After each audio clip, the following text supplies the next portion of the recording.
एक दिन हजरत सुलेमान अलैहिस्सलाम अपने दरबार में बैठे हुए थे। उन्होंने देखा कि उनका खास परिंदा हुदहुद दरबार में मौजूद नहीं है। जब थोड़ी देर बाद हुदहुद वापस आया और उसने एक अजीब बात बताई। मैं वह चीज जानता हूं जो आप नहीं जानते। मैंने एक ऐसी सल्तनत देखी है जिसका नाम सबा है। वहां की मलिका बिल्किस बहुत ताकतवर है, लेकिन अफसोस वह और उसकी कौम अल्लाह की बजाय सूरज की इबादत करते हैं।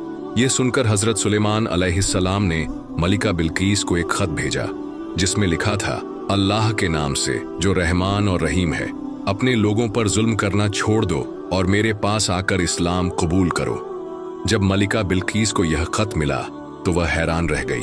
उसने अपने वजीरों से सलाह ली। कुछ ने कहा, हम बहुत ताकतवर हैं, अगर जंग हुई तो हम सुलेमान का मुकाबला कर सकते हैं। लेकिन बिल्किस समझदार थी। उसने कहा, पहले हमें देखना होगा कि सुलेमान सच में कैसे बादशाह हैं। मैं उन्हें कुछ बेशकीमती तोहफे भेजती हूँ। अगर उन्होंने ले लिए तो इसका मतलब है कि वे भी सिर्फ दुनिया के एक हुक्मरान हैं।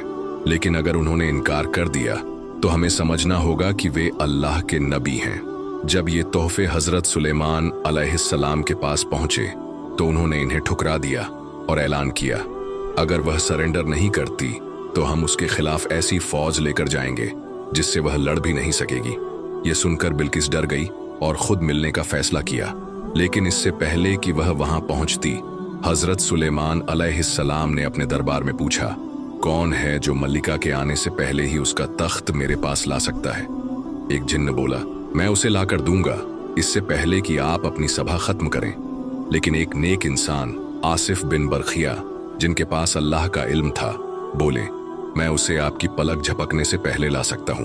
और जैसे ही हजरत सुलेमान अलैहिस्सलाम ने देखा, बिल्किस का तख्त उनके सामने मौजूद था। जब बिल्किस वहां पहुंची और अपना ही तख्त देखा तो दंग रह गई। फिर उसे एक खास महल में ले जाया गया जिसकी जमीन शीशे की बनी थी। उसे लगा कि वहां पानी बह रहा है तो उसने अपने कपड़े समेट लिए। लेकिन जब उसने जमीन छुई तो समझ आया कि यह तो शीशा है। अब उसे एहसास हुआ कि हजरत सुलेमान अलैहिस्सलाम कोई आम बादशाह नहीं बल्कि अल्लाह के सच्चे नबी हैं। उसने फौरन अल्लाह पर ईमान ले आई और सुलेमान अलैहिस्सलाम के हाथों इस्लाम कबूल कर लिया।